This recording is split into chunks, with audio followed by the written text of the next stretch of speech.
Hello, everyone. I'm very happy today because we have a very special guest from very far away. It's a very special occasion for our community because today Fabrice Grinda is with us. And welcome, Fabrice. Thank you for having me. Yeah, Fabrice was an amazing entrepreneur. Started back in 1998, I think, your first company, and then you founded back in 2001 All Helix, which became the largest website in the world, I believe, with more than 300 million unique visitors per month. And nowadays, Fabrice is within so many other different things. Number one, probably in the world, business angel is also and very good in finding very amazing startups. He was an early investor in Alibaba, for instance.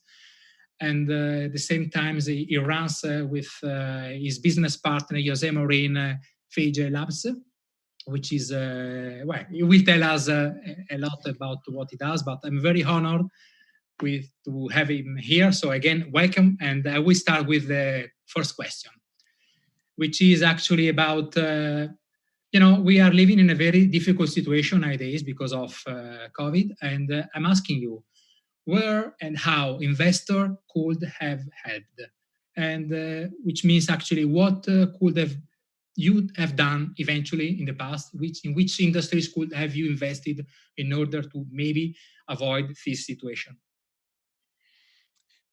Well, the reality is, like, if you want to avoid a pandemic, there are a number of things that you could take globally, which I don't think are necessarily directed to what startups should do. For instance, if you avoid or ban the live markets in China, you're way less likely to have coronaviruses spread into humans. SARS came out of those live markets. At the same time, if we had been stockpiling N95 masks and have been investing in antivirals, it would have made a lot more sense. But those are things that are more policy decisions. In terms of what startups can do and have been doing, frankly, is accelerating this trend towards remote work, creating distributed teams, and allowing people to continue to operate in this environment. Now, in terms of what we can do as startups now and on a go forward basis, well, we are still the economic engine of the world and creating productivity growth. And we're still at the very beginning of the technology revolution. And so continuing to invest in funding this future of tomorrow, a world of equality, of opportunity, of plenty, I think remains our main objective. And so in these times, actually, it's the best time to create a startup. And so for us to continue to be investing and helping restart the economy makes a lot of sense. Now, separately, as individuals, if you're in a position to be a venture capitalist, if you're in a position to be an angel investor, it means you probably have done well for yourself.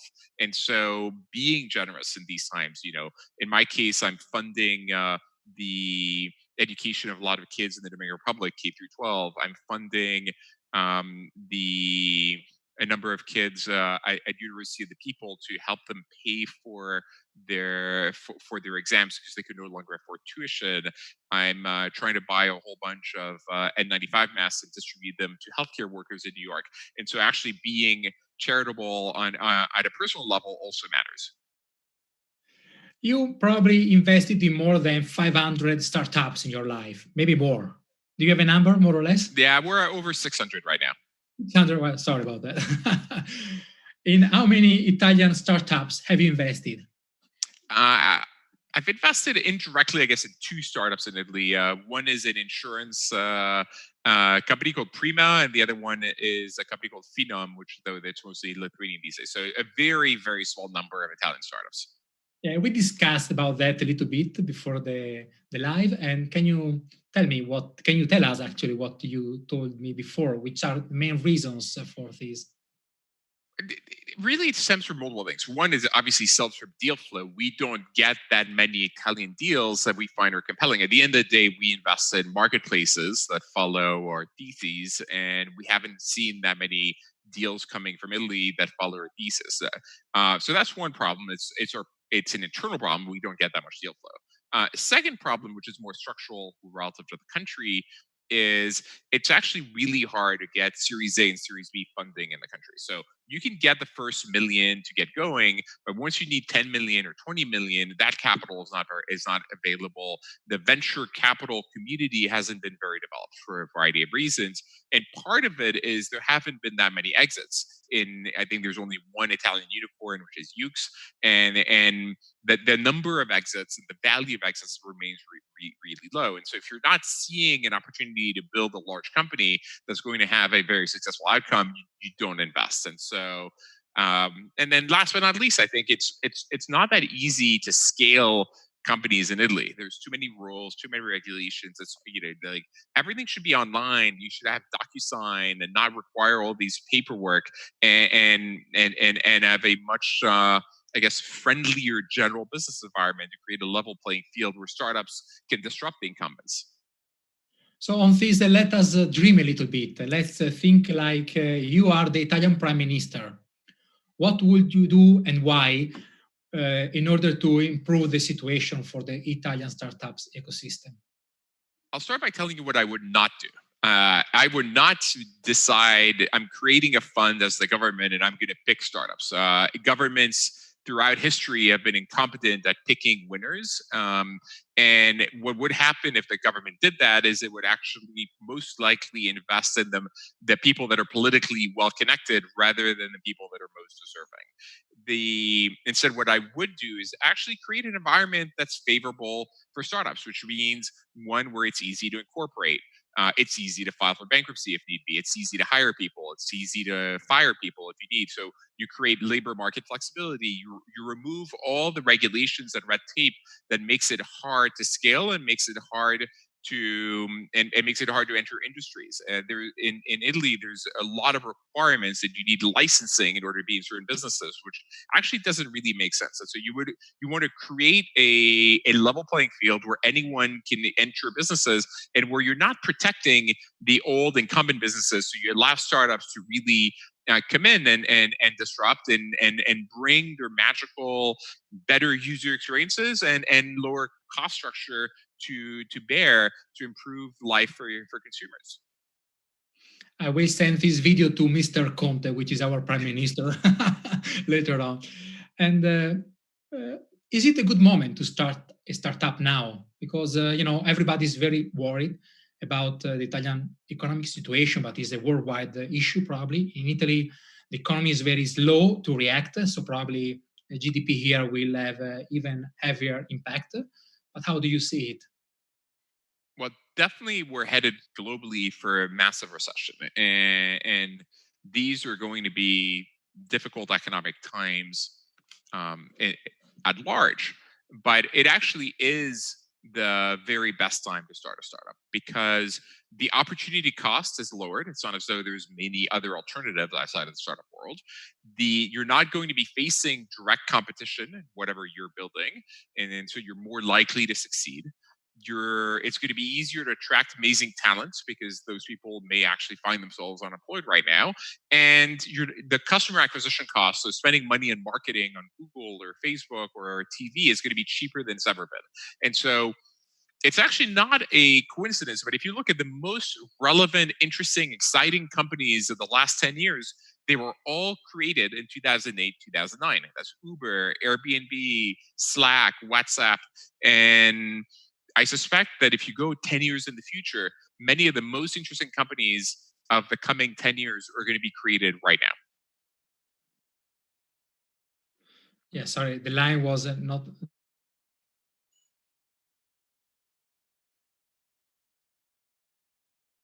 I got the message.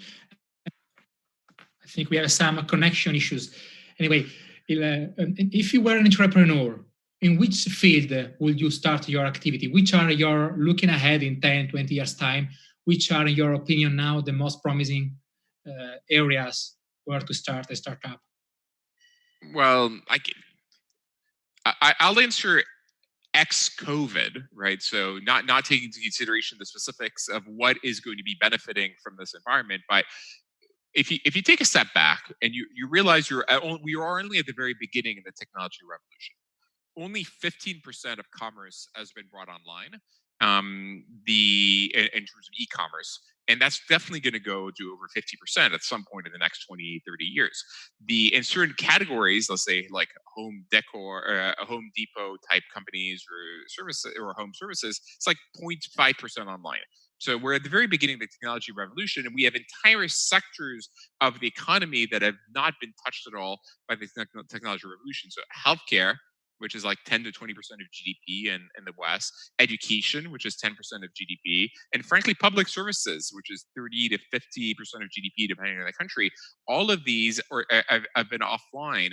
And if anything, the COVID situation is actually accelerating it. And now that you're starting to have telemedicine, you're starting to have online education, and governments are starting to realize that they need to provide online services for like online voting, etc. Now, in most of the larger industries, you're realizing we're still at the very beginning. In B2B, most of the relationships are still happening through phone call, Rolodex, email, all the transactions. There's no online work that has been done. And so you've had this extraordinary revolution that's happened in the consumer world with like the Airbnbs and Ubers and Googles and Instagram. And the B2B world, almost nothing has happened. So vertical by vertical, you can imagine that the industries are going to be digitized, especially as there's a new generation of both business leaders that are coming in, and of family owners, right? Like, so if you were a family owned business and the older owners in 60s, 70s, or 80s, they had not digitized their business. But when their kids who are millennials are starting to own the businesses, they've been digital natives their entire lives. The idea that they're not going to be ordering online is nonsensical. And so they're going to be digitizing these businesses. So there's massive opportunity in bringing online ordering, online procurement, and transparency to, frankly, every category of business in the B2B world that has not been done yet. And in some categories, we're still at the very beginning.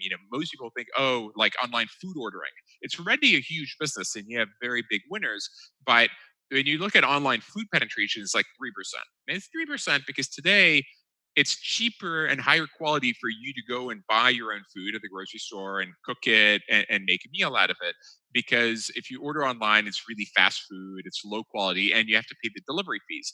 But 10 years in the future, where let's say food, for instance, is made in dark kitchens, where the cost structure of the people that are making the food is a lot lower than it is today, and it's a lot lower than it would be for you, given that they have scale and you don't need to invest your time, and maybe delivery is free because you have a lot of density, or you have self-driving vehicles or drones that are delivering the food. Then you can imagine a world where no one will be cooking in the future. Everyone, people may not even have kitchens because it will not make sense. The same way that 100 years ago, everyone would sew their own clothes or make their own clothes. But today, it's unthinkable that you would make your own clothes. So online food ordering is only at the very beginning of its journey, and it's going to become a ginormous business. And in the U.S., as a result, we're seeing not just the bigger players like Takeaway or Just Eat or Seamless Grubhub or Uber Eats, but we're starting to see verticals. We're starting a Chinese food online ordering business, a pizza online food ordering business. We're seeing catering businesses.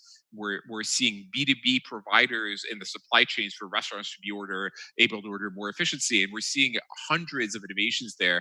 And food at large in the US is $1 trillion market. I'm sure in Italy it's $100 billion market. And there are many, many opportunities in the category, for instance. Yes, definitely. And another thing that really always surprises me about you is your amazing success rate in looking for the right startup or to invest, because your IRR is probably 80%. And so I'm asking you, really, what are you looking at when you try to understand where to invest in a startup? So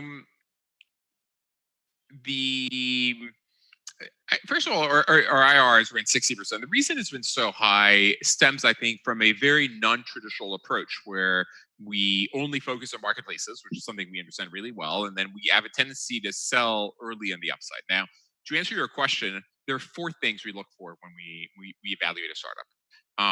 The 4 things are: do we like the team? Number 1. Number 2, do we like the business? Number 3, do we like the deal terms, meaning the valuation which we're investing in? And number 4, does it meet our thesis of where the world is heading? Now, The thing is, many VCs will tell you, oh, for number one, like I invest in amazing teams. But that's a very vague term. What is an extraordinary team? For us, it really means two things. It means, do you have extraordinary storytelling skills, which allows you to raise money at a higher valuation, attract better teams, do better deals, and weave a compelling story, get more PR. And number two, are you numbers driven and analytical? Do you understand unit economics? Do you really understand the business you're in? And the thing is, the Venn diagram of people that are both numbers driven and storytellers is actually pretty small. And most people were one or the other. We want you to be both. Number two, do we like the business? Is really unit economics. Are you making money at a unit level, even though most of the startups are losing money because they don't cover the fixed costs? And what we want is, we want you to recover your customer acquisition costs in 6 months. We want you to make 3 times your customer acquisition costs on a net contribution margin basis in 18 months.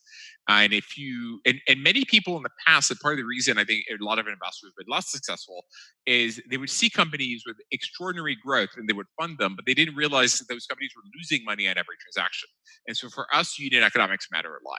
Now, it means we miss out on investments of companies that don't know their business model in the early days, but it's okay.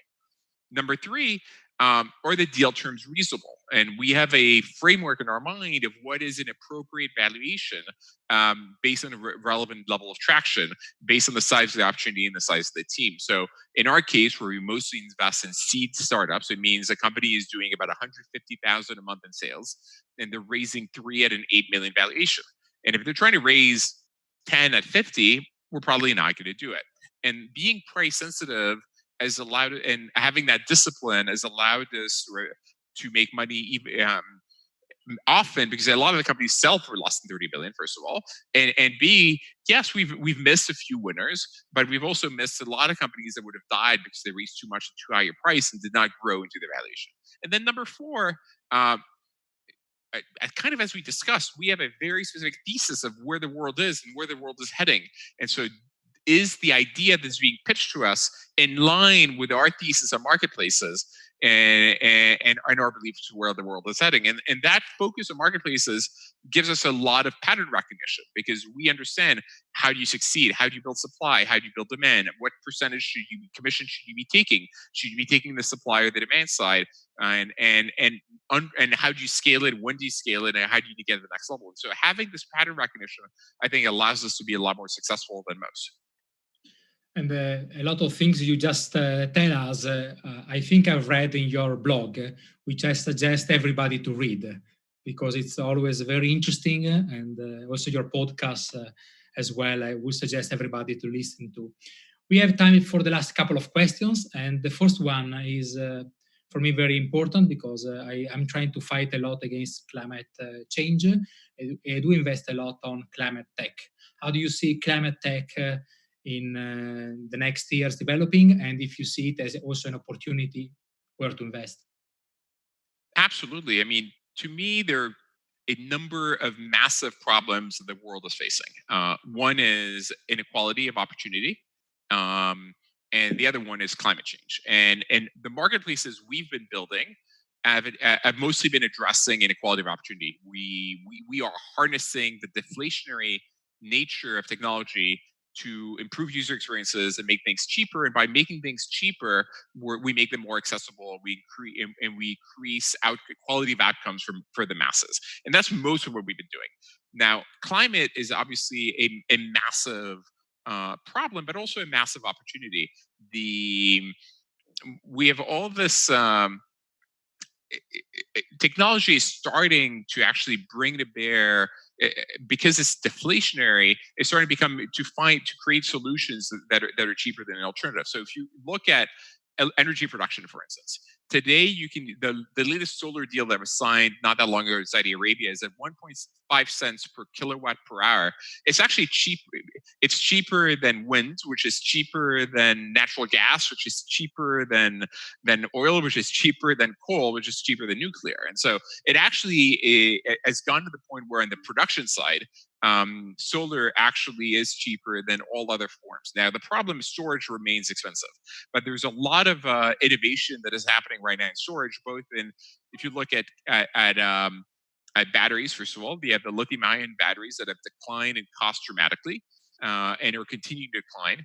People are starting to work with different types of solid-state batteries, and we have innovations or people thinking about interesting innovations. So you have Idea Lab and Bill Gross, for instance, that backed a company called Energy Vault, which is using like gravity and massive vaults to store electricity and decrease costs. Or you have another company called Eliogen, which is using the temperature to make steel. So historically, in order to make steel, and by the way, manufacturing of steel and cement would create 37% of CO2 emissions. If you could actually do it in an energy efficient way, you remove most of the CO2 emissions. And the big issue, by the way, is CO2 emissions. It's actually not like things like plastic straws, et cetera. Like if you look at the fundamental problem we're facing, the 76% of the increase in concentration is from CO2. The rest is methane.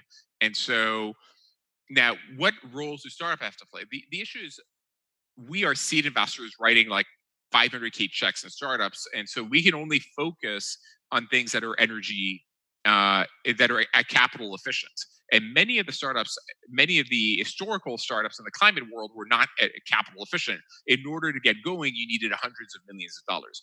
But if you look at the parallels between climate and the internet, they're actually there are many of them, because you have a grid. You have the underlying, I guess the underlying assets that are similar to what we're seeing in terms of like improvements in chip manufacturing, even though the Moore's law type curve is slower.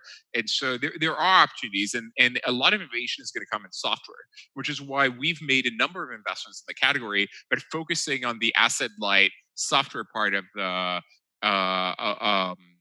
of the equation. So we invested in a company called Leap and not that long ago, which works in that.